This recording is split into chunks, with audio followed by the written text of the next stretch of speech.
Hello hi నమస్తే welcome back to food is life.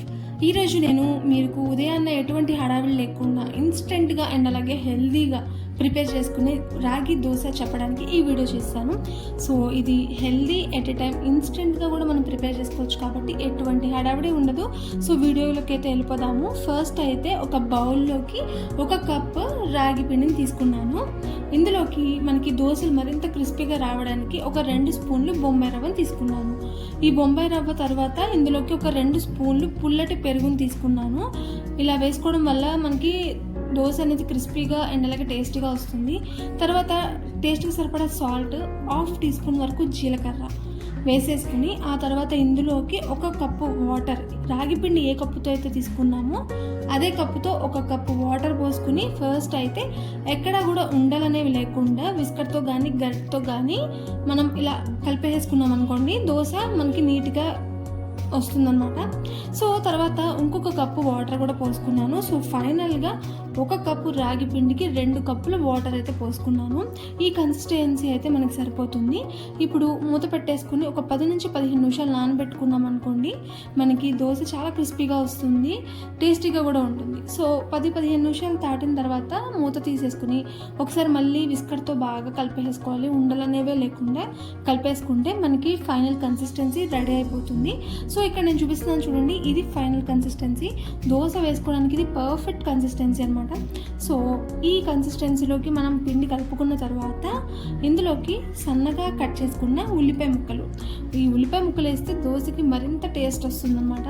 తర్వాత మనకి రుచికి సరిపడా చూసుకుని పచ్చిమిరపకాయలు కూడా సన్నగా కట్ చేసుకుని వేసుకున్నాను.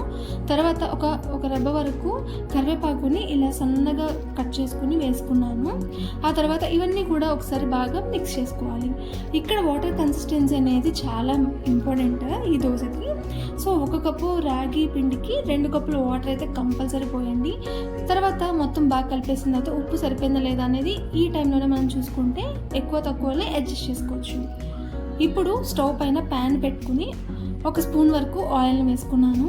ఇలా ఆయిల్ వేసుకున్న తర్వాత టిష్యూస్తో దాన్ని చక్కగా ప్యాన్ మొత్తాన్ని కూడా ఇలా ఆయిల్ స్ప్రెడ్ చేసుకుంటే అండ్ అలాగే కొంచెం క్లీన్ చేసుకుంటే మనకి దోశలు అనేవి ఎక్కడ కూడా విరగకుండా బాగా వస్తాయన్నమాట. సో ఇలాగ మనం టిష్యూతో క్లీన్ చేసేసుకున్న తర్వాత ఇప్పుడు మనం క్యారెట్ అండ్ అలాగే ఉల్లిపాయ, అల్లము, కరివేపాకు ఇవన్నీ కూడా బాగా సన్నగా కట్ చేసుకుని ఇలాగ ప్యాన్ మీద ఇలా స్ప్రెడ్ చేసుకోవాలన్నమాట. సో అల్లం అయితే మెయిన్, సో దానివల్లే మంచి టేస్ట్ అయితే వస్తుంది.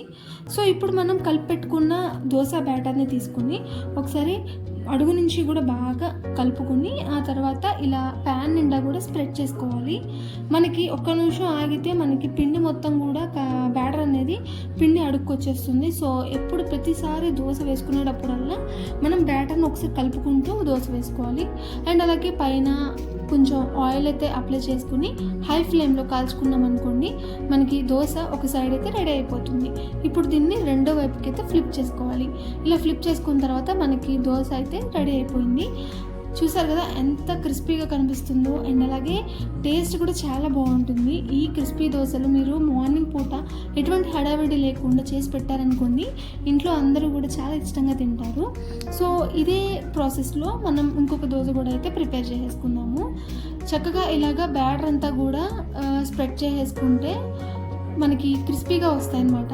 సో అందుకని బ్యాటర్ అనేది చాలా లూజ్ కన్సిస్టెన్సీలో ఉండాలి. చాలా పల్చగా ఉంటే మనకి దోశ అనేది చాలా క్రిస్పీగా అయితే వస్తుందన్నమాట. సో ఇది ఎంత తక్కువ ప్రాసెస్లో అయిపోతుందో మీరే చూసారు కదా, ఈజీగా చేసుకోవచ్చు మనం ఎటువంటి హడావిడి లేకుండా. సో మీకు ఈ రాగి దోశ నచ్చిందని అనుకుంటున్నాను. నచ్చితే నా ఛానల్ని సబ్స్క్రైబ్ చేసుకోండి.